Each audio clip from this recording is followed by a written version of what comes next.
भगवान के दर्जे के हकदार समाज में फैले हुए अन्याय और अत्याचार को दूर करने के लिए जब कोई बच्चा पैदा होकर अपने जीवन को समर्पित कर दे तो उस महापुरुष को भगवान का दर्जा लोग देते हैं। उन्हीं में से एक डॉक्टर भीमराव अंबेडकर ने साम्राज्य में व्याप्त ऊंच नीच की जाति रूपी बुराई को जड़ से समाप्त करने के लिए अपना जीवन समर्पित कर दिया। इसीलिए इस महापुरुष को ऊंच नीच की बीमारी से सर्वाधिक पीड़ित लोग अपना भगवान कहते हैं। ऐसे लोग एक दूसरे को सम्मान देने के लिए जय भीम का संबोधन करते हैं। जाति व्यवस्था दो तरह की होती है। पहली, खड़ी हुई जाति व्यवस्था।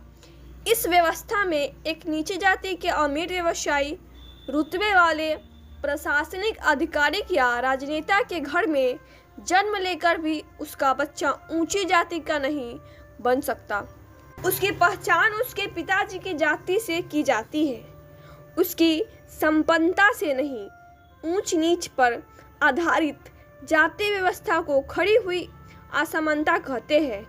इसमें जड़ता होती है। एक पेड़ जिस तरह अपनी जगह पर खड़े होकर सिर्फ ऊपर की ओर बढ़ता है, आगे पीछे नहीं कर सकता, उसी तरह से जाति व्यवस्था भी ऊपर की तरफ बढ़ती है और आगे पीछे नहीं करती। इसीलिए जाति व्यवस्था जड़ता पर आधारित है, क्योंकि इसमें गतिशीलता नहीं है।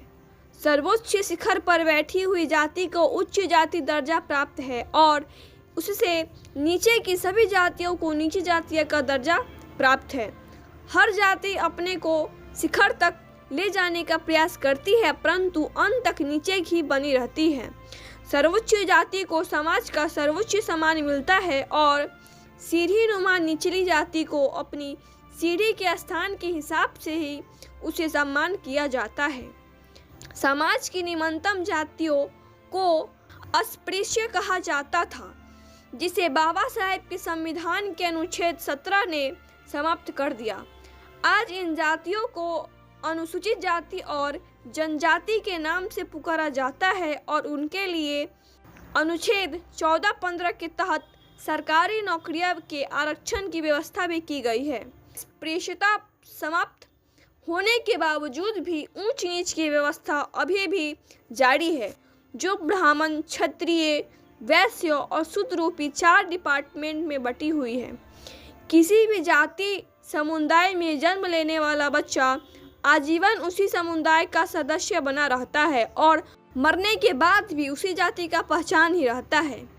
यही कारण है कि भारत के संविधान निर्माता भारत रत्न से सुशोभित डॉक्टर अंबेडकर को सर्वोच्च पढ़ाई लिखाई की ऊंचाई छूने के बाद भी उनकी पहचान एक दलित जाति की है।